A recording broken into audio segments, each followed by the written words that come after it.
জিনা থেকে বা ব্যভিচার থেকে বেঁচে থাকার জন্য মাস্টারবেশন করা যাবে কিনা, হস্তমৈথুন?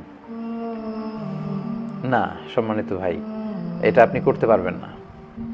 যদিও কেউ কেউ খুব মাইনর স্কলাররা, অল্প সংখ্যক কিছু স্কলাররা এই মত দিয়েছে যে জিনা থেকে বাঁচতে চাইলে মাস্টারবেশন করা যাবে, কিন্তু আসলে এটা ইসলামের বেঁধে দেওয়া কোনো প্রেসক্রিপশন নয়। এবং মেজরিটি স্কলাররা বলেছেন এই হস্তমৈথুন বা মাস্টারবেশন এটা মিনাল মুহাররামাত, এটা হারাম। মেজরিটি স্কলাররা, চার মাযহাবের সবাই বলেছে। আলাদা আলাদা কিছু স্কলাররাও এরকম মত পোষণ করেছে।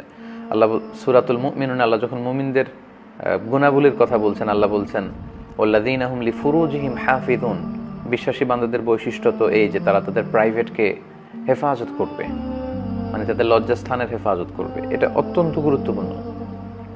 এবং আল্লাহ রাসূল সাল্লাল্লাহু আলাইহি ওয়াসাল্লাম বলেছেন মাইয়াদমান লি মা বাইনা লিহিয়াইহি ওয়া মা বাইনা রিজলাইহি আদমান লাহুল জান্নাহ, আমার যে উম্মত দুটি অঙ্গের পাপ করবে না বলে আমাকে গ্যারান্টি দেয়, আমি তাকে জান্নাতের গ্যারান্টি দেই।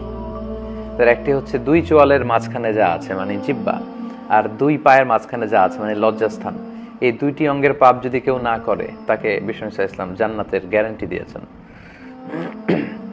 এবং সূরাতুল মুমিনুনের ওই আয়াতেই আল্লাহ বলছেন যে যারা স্ত্রী ছাড়া বিবাহ বহির্ভূত কোনো উপায়ে তার সেক্সুয়াল প্লেজারকে ফুলফিল করতে চাইবে ফাউলাইকা হুমুল আদুন, খুব সুস্পষ্ট আল্লাহ বলেছেন যে তারা সীমা লঙ্ঘনকারী। এবং স্কলাররা এই আয়াতটাকেই দলিল হিসেবে পেশ করেন মাস্টারবেশন হারাম হওয়ার ব্যাপারে, যে তারা সীমা লঙ্ঘনকারী, এটা কবিরা গুনাহ, এটা করা যাবে না। সো যারা বলে যে জিনা থেকে বাঁচতে মাস্টারবেশন, না, এটা সমাধান নয়।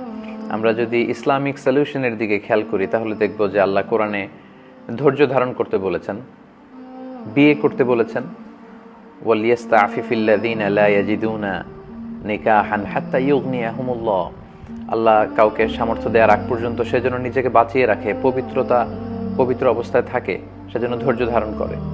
এবং আল্লাহ রাসূল সাল্লাল্লাহু আলাইহি ওয়াসাল্লাম যুবকদেরকে উদ্দেশ্য করে বলেছেন ইয়া মা'আশারাশ শাবাব, হে যুবক সম্প্রদায়, মান ইসতাতা'a মিনকুমুল বাআতা ফালিয়াতাযাওয়াজ, তোমাদের মধ্য থেকে যাদের শারীরিক সামর্থ্য আছে, আর্থিক সঙ্গতি আছে, তারা বিয়ে করো। তো প্রেসক্রিপশন হচ্ছে নাম্বার 1 হচ্ছে বিয়ে। আপনি হালাল উপায়ে যদি আপনার যৌবনকে উপভোগ করতে চান, আপনি বিয়ে করুন। বিয়ের চেয়ে ভালো কাজ আর হতে পারে না, সব নবীদের সুন্নাহ।